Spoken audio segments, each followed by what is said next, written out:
반갑습니다. 원더풀 진행을 맡은 조건준 교무입니다. 오늘도 함께 공부할 메이트 이재민 교우를 소개하겠습니다. 재민 교우님 반갑습니다. 네, 반갑습니다. 네, 우리가 지난 시간에 교육품 그리고 그 중에서도 대종사님께서 가장 우리에게 알려주시고 싶었던 이론상의 내용과 그리고 그것을 신앙하고 수행하는 방법에 대해서 우리가 배웠었는데요. 혹시 지금도 기억이 나시나요? 아, 당연하죠. 원불교 교리의 핵심이었는데 또 이렇게 잊어버리면 안 되죠. 네. 교무님, 오늘은 교육품 공부 시간에 어떤 내용을 알려주실지 너무 궁금한데요. 네, 오늘 또 이제 새로운 공부를 할 텐데요. 그 전에 앞서서 혹시 전세 사기나 거기에 관련된 뉴스 기사를 본 적이 있나요? 네, 굉장히 규모가 큰 사건인 걸로 알고 있어요. 네, 맞아요. 무려 1000여 채나 되는 집을 이렇게 구입을 해서 그걸 보증금을 가지고 깡통 전세를 돌려서 보증금 피해를 입은 사람들이 많이 발생한 사고인데요. 그 피해자들이 대부분 20, 30대 또는 신혼부부였다고 그래요. 그래서 힘들게 번 돈을 다 날려버리게 되니까 극단적으로 또 자살까지 하는 그런 안타까운 일이 있었다고 하네요. 저도 들어보니까 좀 많이 안타깝더라고요. 착실하게 모은 돈을 저도 그렇게 하루아침에 날려버리면 너무 힘들 것 같아요. 네, 너무 그런 안타까운 일들이 왜 자꾸 일어나는 걸까요? 약간 돈에 눈이 멀어서 그런 것 아닐까요? 올바른 일인지 아닌지 먼저 알아봐야 되는데 그것보다 돈돈거리는 세상이 약간 문제인 것 같아요. 네, 맞습니다. 그래서 오늘 우리가 공부할 내용도 이 본문 속에 이러한 내용이 담겨 있습니다. 교육품에 이와 관련된 내용이 있다고요? 네, 맞습니다. 오늘 우리가 공부할 내용이 교육품 35장인데요. 우리 같이 한번 공부를 해볼까요? 네, 교무님, 얼른 읽어보고 싶어지는데요. 네. 특별히 그 본문이 나오게 된 본문 그 배경까지 우리가 함께 공부하기 위해서 회부에 실려 있던 원문 내용을 함께 공부해 보면 좋을 것 같아요. 단락단락을 나눠서 읽어보면서 함께 공부해 볼까요? 네, 한번 읽어보도록 하겠습니다. 네. 한때 종사주 영산정사에 계시사 남녀 대중을 모으시고 현대 문명의 병맥타진이라는 문제로서 장시간 설법하옵시니 가라사대 현대는 실로 정고에 없던 문명한 시대다. 극도로 예민해진 인재 발달과 무량무수한 기계의 산출이 일가월증하여 날마다 우리로 하여금 그 새로운 것을 보게 하고 그 새로운 것을 듣게 하고 그 새로운 것을 가지게 하니 모든 그것을 보고 듣고 가질 때 우리의 눈과 마음이 어찌 황홀치 아니하며 의식주로부터 만반의 생활에 이르기까지 그 편리함이 과연 어떠하랴. 네. 영산에서 설법하신 내용을 이렇게 옮겨온 것인데 첫 부분을 읽으니까 재민교는 어떤 생각이, 어떤 느낌이 드나요? 저는 요즘 시대랑 비슷하다는 생각이 드는데요. 시대적으로 보면 이렇게 꽤 차이가 있는데 지금의 세상을 너무 생생하게 말씀하시는 것 같아서 좀 놀랐어요. 네, 맞아요. 지금 시대는 과거 시대에 단 한 번도 그 수천 년의 역사 속에, 수만 년의 역사 속에 단 한 번도 없었던 문명의 시대가 왔다. 그 문명의 시대 속에 엄청나게 무수한 많은 기계들이 발명이 되고 우리는 늘 매일 새로운 기계를 보고 새로운 기계를 또 듣고 또 새로운 것들을 구입하고 그렇게 우리는 살아가고 있는데요. 그 모든 것들을 듣고 보고 가지게 될 때에 새로운 것을 살 때에 그 황홀함, 그 기쁨이 얼마나 클까 이런 말씀이죠. 혹시 재민교는 소리를 듣는 기계가 언제 시작됐는지 알고 계신가요? 글쎄요. 정확하진 않지만 대략 한 100년 정도 되지 않았을까요? 네, 맞아요. 1877년에 에디슨이 처음 개발했다고 하니까 약 140년 정도 이렇게 된 것 같네요. 하지만 그 짧은 시간에 처음 발명했던 그 기계에서 또 어느 날 LP판이 나오고 어느 날 카세트 테이프가 나오고 어느 날 MP3가 나오고 요즘은 또 스마트폰으로 이렇게 음악을 듣게 되었는데 그 기계들이 굉장히 빠른 속도로 이렇게 늘 발전을 하고 있는 것 같아요.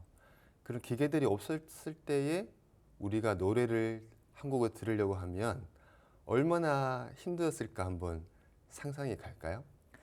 노래를 직접 들어야 하니까 계속 불려주면 성대결절 올 것 같은데요. 목 다 나갈 것 같아요. 네, 맞습니다.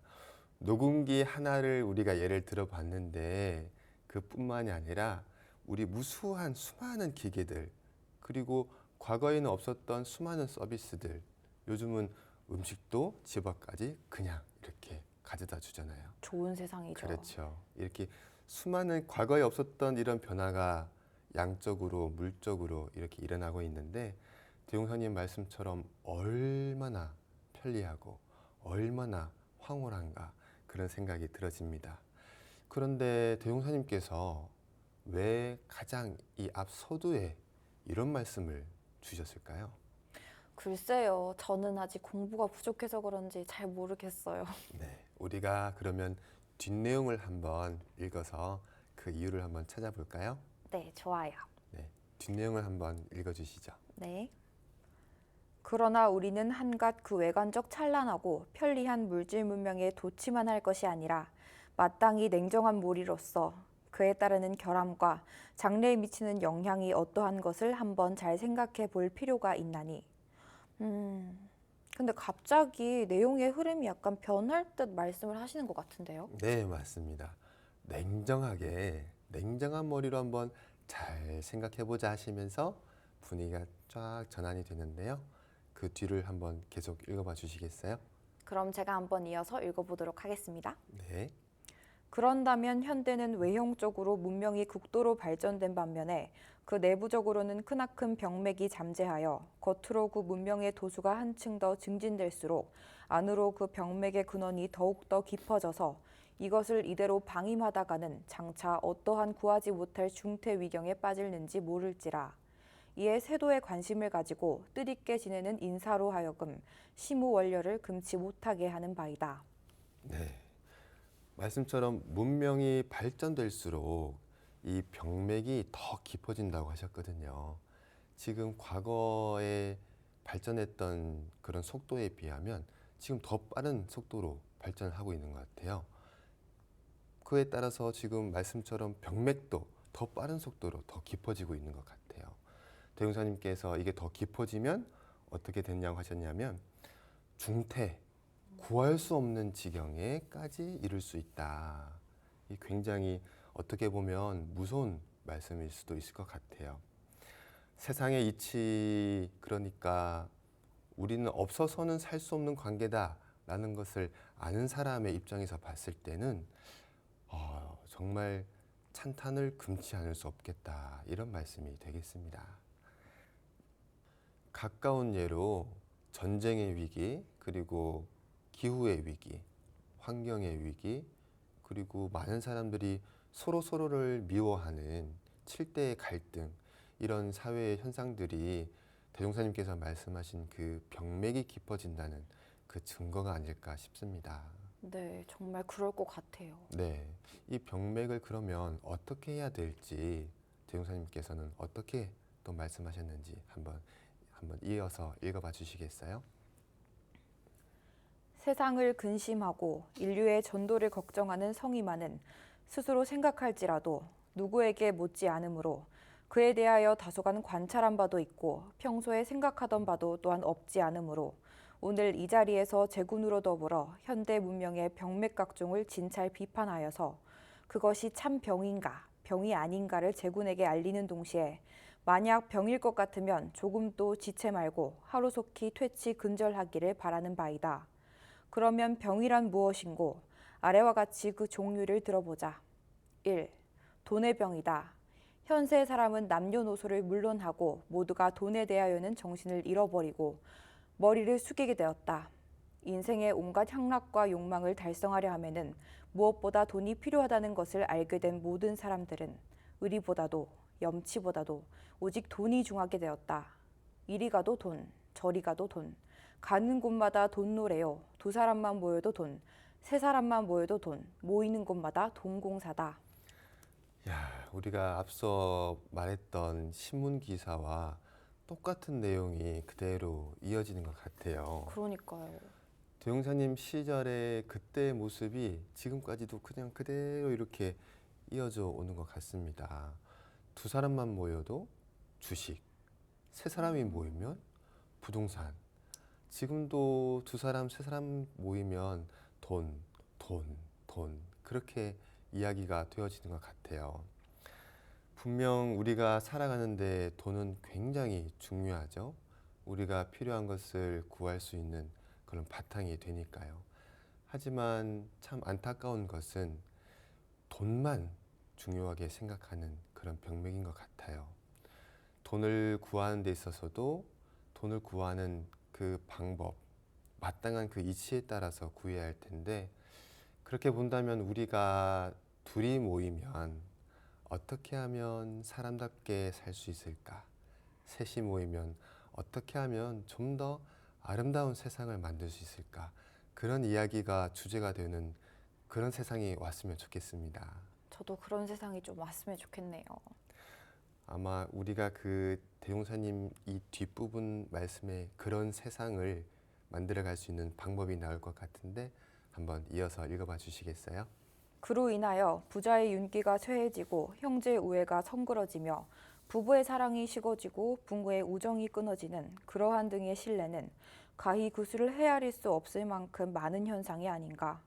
모처 어떤 부호의 아들은 허랑방탕하여 남에게 많은 빚을 지고 모든 채권자로부터 그 반상의 독촉을 받을 때에 그는 병석에 누워있는 저의 부친을 가리키며 아버지가 별세하면 곧 갚겠노라 하였다 하니 이 얼마나 무도덕한 말이며 비인정한 태도이냐.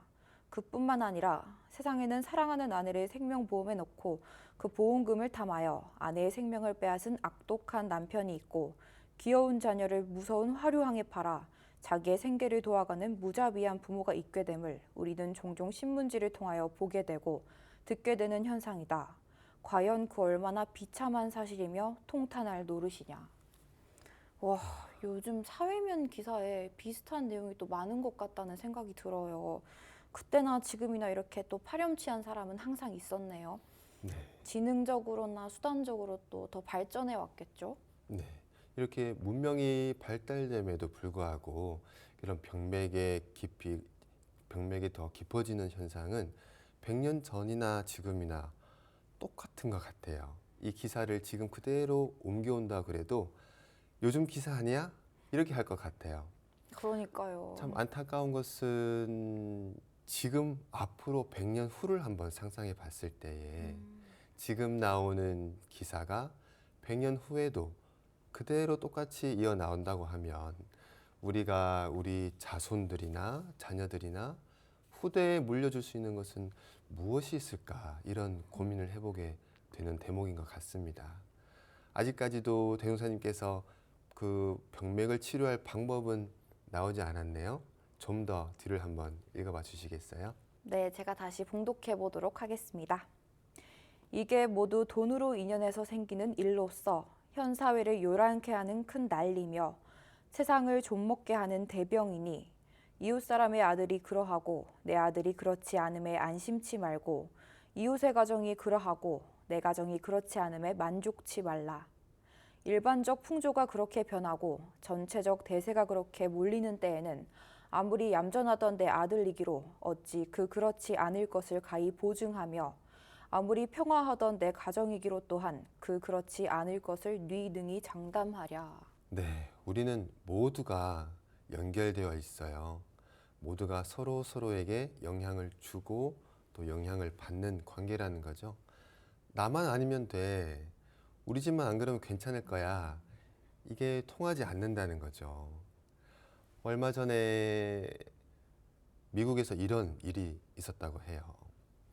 부부싸움이 일어났는데 부부싸움 일어났다는 신고를 경찰이 받은 거예요. 그래서 새벽에 경찰이 출동을 했어요.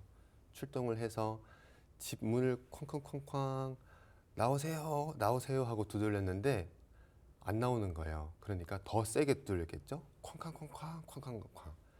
그랬는데 어떤 부부가 나왔는데 그 부부를 총을 들고 나온 거예요. 그러다 보니까 경찰이 그냥 바로 사살을 그 자리에서 해버렸어요. 그런데 이게 어떻게 된 일이냐면 경찰들이 앞집으로 잘못 간 거예요. 아우, 어떡해. 네, 주소를 잘못 받아서 앞집으로 갔는데 그 새벽에 문을 세게 막 두들리니까 이 부부들은 누가 우리를 위협하고 가해하려나 보다 하고 총을 들고 나오게 됐고 그 총을 분 경찰들은 바로 그 자리에서 아무 죄가 없는 부부를 사살하게 된 사건이었습니다. 이 사건의 가만히 원인을 이렇게 생각해 보면 서로가 서로를 신뢰할 수 없는 그 사회의 영향을 받고 있는 것 같아요. 만약에 이 사회가 서로가 서로를 신뢰할 수 있는 사회라고 하면 그 부부가 총을 가지고 나오지도 않았을 것이고 설령 그 부부가 놀라서 나왔다고 치더라도 바로 사살하지는 않았겠죠. 그쵸. 네, 우리 사회는 이렇게 나만 아니면 돼, 우리 아들만 아니면 돼 이런 생각들을 할 수는 있지만 모두가 다 연결되어 있는 그것이 이 진리의 모습이기 때문에 우리는 결코 벗어날 수가 없다. 그런 말씀이 되겠습니다. 생각해보니까 진짜 그런 것 같아요. 사회가 변하다 보니 나도 어쩔 수 없이 그 변화의 흐름에 맞춰서 변하게 되는데 어떻게 해야 하는지 또 많은 생각을 한번 곱씹어 보게 되네요. 네, 그 많은 생각을 한번 정리해 볼 수 있는 대용사님의 말씀을 또 한번 이어보면 좋겠습니다. 그 뒤를 한번 이어서 읽어봐 주시겠어요? 네, 제가 한번 읽어보도록 하겠습니다. 그런 고로 그것을 내 앞에 당하지 않은 남의 일이라 하여 심상이 강구할 것이 아니라 마땅히 특별한 대책을 강구하여 몰려오는 그 세력을 막아야 할 것이며 그러기로 하면은 무엇보다 도학을 장려하여 만사에 안분하는 도를 가르쳐서 돈이 아니더라도 능히 살고 돈이 적어도 능히 편안하는 방법을 발견하여야 할지니 돈이 적으면 적은 그대로 돈이 없으면 없는 그대로 지어골씩 고행을 할지라도 그 마음이 항상 화평하고 그 기상이 언제든지 늠름하여 모든 고난을 능히 극복하고 자기의 앞길을 자기 스스로 개척해 갈 만할 자주력 정신을 세워야 할 것이다. 네, 드디어 대종사님께서 생각하신 특별한 대책, 그 방법이 드디어 나왔습니다. 이러한 세력을 막기 위해서는 도학을 장려해야 한다라고 말씀하셨는데 여기서 도학이란 바로 마음 공부를 말씀하신 겁니다. 지난 시간에 사막팔조 사은사요에 대해서 우리가 공부를 했었는데 혹시 기억이 나시나요? 그럼요. 이론상 신앙과 수행의 방법에서 나왔었죠. 네, 맞습니다. 신앙에서는 사은사요, 수행에서는 사막팔조 맞나요? 와, 정확하게 기억하고 계시네요.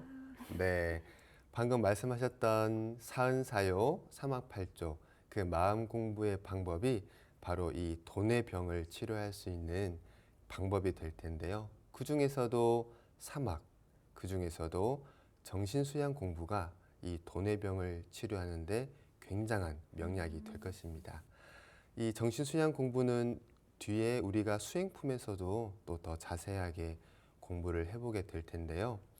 이어서 이야기를 하자면 대용사님께서 말씀하신 돈이 많으면 많은 대로 적으면 적은 대로 언제나 마음이 화평한 사람, 언제나 그 기상이 늠름한 사람, 어떠한 고난이 온다 하더라도 그 고난을 기꺼이 이겨낼 수 있는 그런 사람, 그런 정신의 자주력을 가진 사람이 되어야 한다 하는 것인데 그러한 사람이 될 수 있는 방법이 바로 정신수양 공부입니다. 교무님 말씀을 듣다 보니까 쉽지 않겠다는 생각이 들면서 점점 어려워지는 것 같아요. 그럴 수 있어요. 이게 방법을 모를 때는 어렵게 느껴질 수 있지만 한 번, 두 번, 세 번 이렇게 우리가 계속 반복해 보다 보면 이렇게 쉬운 거였구나. 별거 어려운 게 아니었네. 하고 그렇게 생각하는 날이 분명히 금방 올 겁니다. 빨리 그날이 하루 빨리 오기를 바라겠습니다. 네, 우리가 그러기 위해서 또 대용사님께서 뒤에 이어주신 본문을 한번 계속 공부해 볼까요? 네, 제가 한번 읽어보도록 하겠습니다. 이렇게 말하면 그것을 이해하지 못하는 혹자는 말하리라. 사람이 색신을 받은 이상에 어찌 물질에 끌리지 아니할 수가 있으며 걸식고행에 안심이 될 이치가 있느냐고. 그러나 그것은 참으로 물의 풍미에 놀고 있는 달인의 심경을 엿보지 못한 범부의 추측이니 이것은 억담 같아도 억담이 아니며 어려운 일 같아도 어려운 일이 아니어서 현세의 병맥을 치료하는 선약이 될 것이며 인류의 심리적 대란을 평정시키는 진정제가 될 것이다. 네, 지금도 이런 이야기를 하면 많은 사람이 그럴 거예요. 어떻게 물질 없이, 어떻게 내가 갖고 싶은 것 없이도 기쁨을 느낄 수 있을까? 정말 그럴 수 있어? 이런 질문을 지금도 저도 많이 받거든요. 대용사님도 그 질문을 많이 받으셨나 봐요. 그래서 물외의 풍미에 놀고 있는 달인의 심경. 어떤 물건이 없어도 물 외에도 풍미, 풍성한 맛, 행복한 기쁨, 그것을 늘 누리고 있는 달인의 심경은 어떠한 것일까? 이렇게 대용사님께서 한번 물어보신 건데요. 지금 우리 마음을 통해서 한번 바로 그 풍미를 한번 맛봐 볼까요? 어떻게 맛볼 수 있나요? 네. 지금 우리 마음을 한번 그대로 한번 살펴봐요. 네. 지금 우리 마음이 고요하고 하지만 그대로 깨어있는 마음인가요? 한번 살펴보세요. 우리 마음이 고요하고 그대로 깨어있는 청정한 마음 바탕을 지금 그대로 가지고 있는가? 청정한 마음 바탕은 가지기는 솔직히 쉽지 않은 것 같아요. 네, 처음에는 그렇게 생각할 수 있어요. 그런데 우리가 지금 가지고 있는 많은 생각들, 이렇게 해야 돼, 저렇게 해야 돼, 저렇게 하고 싶어, 이렇게 하고 싶어 하는 그 마음을 그대로 보면 그 마음 바탕에 청정한 마음 바탕이 그대로 자리하고 있어요. 그 청정한 마음 바탕을 그대로 느끼고 있는 상태에서 보고, 듣고, 생각하고, 말하는 연습을 하는 건데요. 이렇게 하게 되면 어떠한 결과가 오냐? 우리 어릴 때를 이렇게 한번 생각해 보면 굉장히 천진난만했던 것 같아요. 저는 지금도 그 작은 과자 하나 선물 받았을 때 세상 모든 걸 다 가진 것처럼 행복했던 그 기억이 아직도 있어요. 그래서 한 번씩 그 추억, 그 기쁨을 누리고 싶어서 마켓에 가서 그 과자를 지금도 한 번씩 사 먹어 볼 때가 있는데 그때 그 맛이 잘 안 날 때가 있어요. 맞아요. 저도 한 번씩 이제 문방구 가서 옛날 식품들 한번 먹어보기도 하는데 그 맛이 안 나더라고요. 그런데 그때 그 맛이 나는 방법이 바로 이 방법이에요. 고요한 청정한 우리의 본래 마음 바탕을 그대로 가지고 그 바탕을 놓치지 않고 한번 그대로 한번 수용을 해 보면 어떤 특별한 아주 거대한 그런 물건, 새로운 물품이 아니다 하더라도 천진함을 그대로 그 바탕에서 채워지는 것을 느낄 수 있을 거예요. 물론 한 번에 쉽게 되지는 않을 거예요. 하지만 내가 가지고 있는 지금 이래야 돼, 저래야 돼 이런 생각들, 이거 하고 싶어, 저거 하고 싶어 하는 그런 욕심들, 그거를 그대로 바라보고 그 마음에 고요히 깔려 있는 우리 마음 바탕을 그대로 챙긴 상태에서 듣고 바라보고 생각하고 말하고 느끼고 이렇게 연습을 해보면 우리가 어릴 때 느꼈던 그 천진함, 그 천진함이 주는 우리의 무한한 행복, 아까 대종사님께서 말씀하셨던 그 달인의 심경, 풍미에 놀고 있는, 풍미를 누리고 있는 달인의 심경을 우리도 그대로 맛볼 수 있을 겁니다.